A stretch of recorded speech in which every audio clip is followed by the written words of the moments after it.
My name is Carole Womeldorf, and I'm an assistant professor of mechanical engineering. I'm the director of the Wind Energy Assessment and Visualization Laboratory. Wind energy is a fabulous renewable energy source that's growing very rapidly in the United States and around the world. But for wind energy to be efficiently harvested, you need to find where it's blowing the best. And so wind resource assessment is the study of where is the wind blowing the best.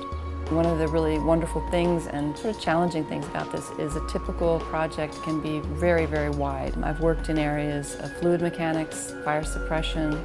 I've looked at how wind energy can be located with the use of numerical models and fluid mechanics modeling, as well as measurements to characterize the wind most accurately so we can put it into numerical models and find the best wind energy across hilltops and ridges and complex terrain where it's much more complicated to predict.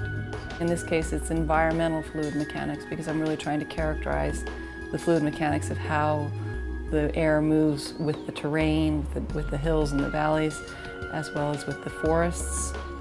This is environmental fluid mechanics.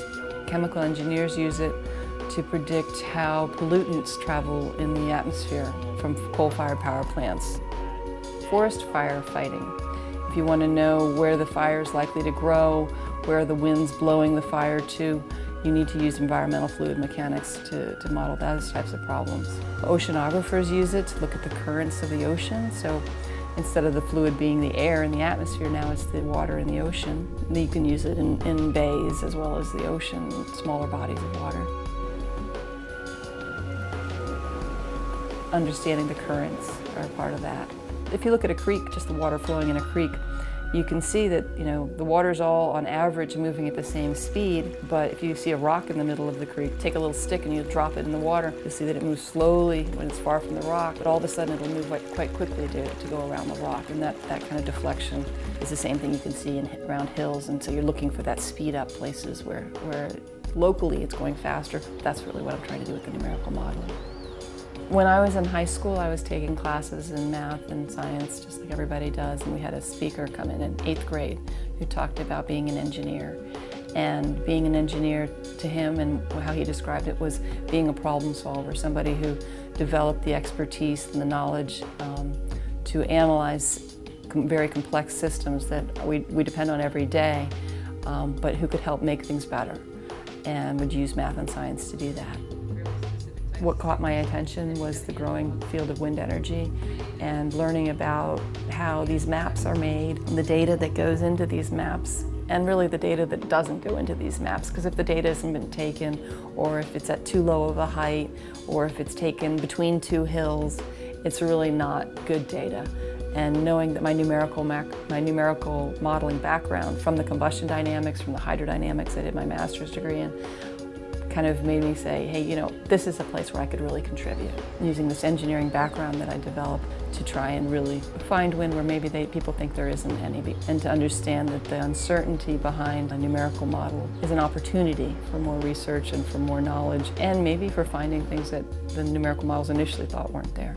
Doing wind resource assessment, one of the important elements of this project has been taking measurements of the wind resources in this area. I wrote up a proposal to get funded to take wind measurements at a much, much higher height. Instead of 30 feet, closer to a range of up to 800 feet. I was able to get funding for that. That was a great feeling, like, oh my God, somebody's actually going to pay me to do this idea, this really unusual, a little bit out there, some people might say crazy, idea to take wind measurements so much higher over the hills and put it into numerical models to try and really predict what the wind resource is over a much larger region. So that was really exciting. And then actually getting the tower instrumented. We were up many nights because the installation had to go on from midnight to 5 a.m. because the radio TV tower couldn't be turned off during the day. When that was finally installed and you could look up and you could see what used to be these huge 30-foot, 200-pound booms with the little instruments out of the end. And you could look up on the tower and all of a sudden they'd turned into toothpicks.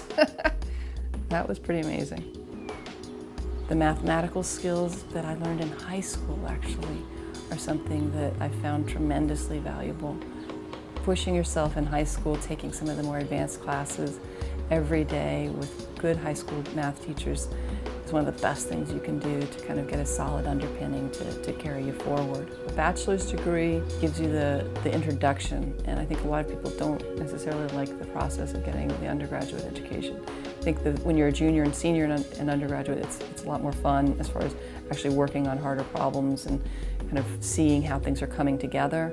When you're early on, it's a lot of introductory science and math, and that can be kind of frustrating. It's important to be really active in your education. Find things you're interested in, that you're excited about, that you'll work hard on, because it's a lot of hard work. But if you're excited and interested, it's not unpleasant. If you're still curious and sort of feel like you're unfinished, a master's degree is a great thing to do. What you'll find is the things that you have found hardest and most annoying, and the things you just spent an infinite amount of time on when you were an undergraduate, are much more satisfying when you're doing a master's degree, because now you actually get the depth that you were really trying to find, and in undergraduate you often don't see. The path that people traditionally do to become a professor, to do advanced research of your own design, is a PhD in the long run. One thing that people sort of typically think is you do your bachelor's degree, which is about 4 years, you do a master's degree, which is about 2 years, and then you go straight to your PhD. I did neither of those directly.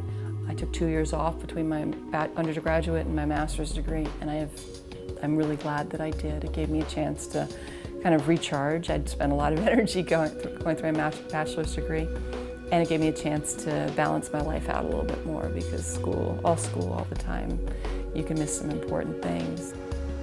I think the best thing about this job is being able to select problems that I really truly believe will help the world, and having that kind of faith in the work and the process and the challenges and the people to keep going forward. It's tough sometimes.